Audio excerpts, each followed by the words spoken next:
दीपक कैलास गायकवाड। मी आज तुम्हाला आदिवासी समाजाबद्दल जे काही 2 शब्द सांगणार आहे ते तुम्ही शांत चित्तेने ऐकावे अशी माझी नम्र विनंती। तुम्ही कधी जंगलाच्या पायवाटेवर चाललात का? कधी ओल्या मातीचा गंध घेतलाय का? कधी पक्ष्यांच्या किलबिलाटात सकाळ उगवताना पाहिले आहे का? जर हे अनुभवले असतील तर तुम्हाला आदिवासी समाज समजायला सुरुवात होईल। जर हे अनुभवले नसतील तर तुम्हाला अजून खऱ्या भारताला भेटलाच नाही। आदिवासी समाज म्हणजे निसर्गाशी केलेली मैत्री। आमच्यासाठी झाड फक्त लाकूड नाही, नदी फक्त पाणी नाही आणि जमीन फक्त शेती नाही, हे तर सगळं आमचा अस्तित्वाचा श्वास आहे। जंगलाशी माझं मन जुळतं, मातीशी माझे पाय जुळतात। जंगलाशी माझं मन जुळतं, मातीशी माझे पाय जुळतात। काही नाही तरी मी श्रीमंत, कारण निसर्गाशी माझं हृदय जुळतं, कारण निसर्गाशी माझे हृदय जुळतं। आम्ही साधे आहोत पण स्वाभिमानी आहोत। आमच्याकडे तुमच्यासारखे आधुनिक कपडे, गाड्या, मोबाईल आणि एसीच्या खोल्या नाही, पण आहे माणुसकीचा खरा सुवास।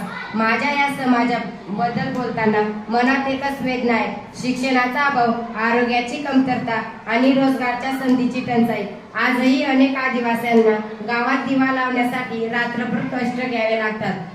शहर पुढे जाते आणि जंगल मागे पडते आणि त्यांच्या सोबत आमचा समाजही। आपण मागास म्हणतो, पण खरं सांगू का, आम्ही मागास नाही। आम्ही आपल्यासारख्या भपकेबाज जगापासून वेगळे आहोत। आम्ही अजूनही निसर्गाला आई मानतो। आम्ही अजूनही कष्ट करून पोट भरतो। आम्ही अजूनही दिलेलं वचन निभावतो। शहराने शिकवलं पैसा कमवायला, जंगलाने शिकवलं माणूस पण जगायला।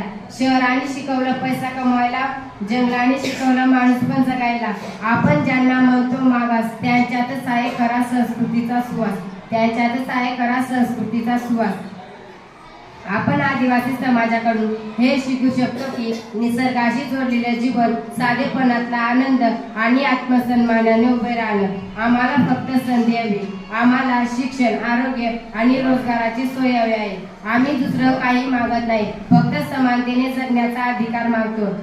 माझ्या मनातून एकच आवाज उमटतो, आम्हाला संधी द्या, आम्हाला सन्मान द्या, आमचं अस्तित्व जपा। कारण आदिवासीतला निसर्ग, आमच्यातील माणुसकी आणि आदिवासी समाजाचा स्वाभिमान यातच खरं भारताचं सौंदर्य आहे। एवढे बोलून मी माझे 2 शब्द संपवितो। जय जोहार, जय आदिवासी।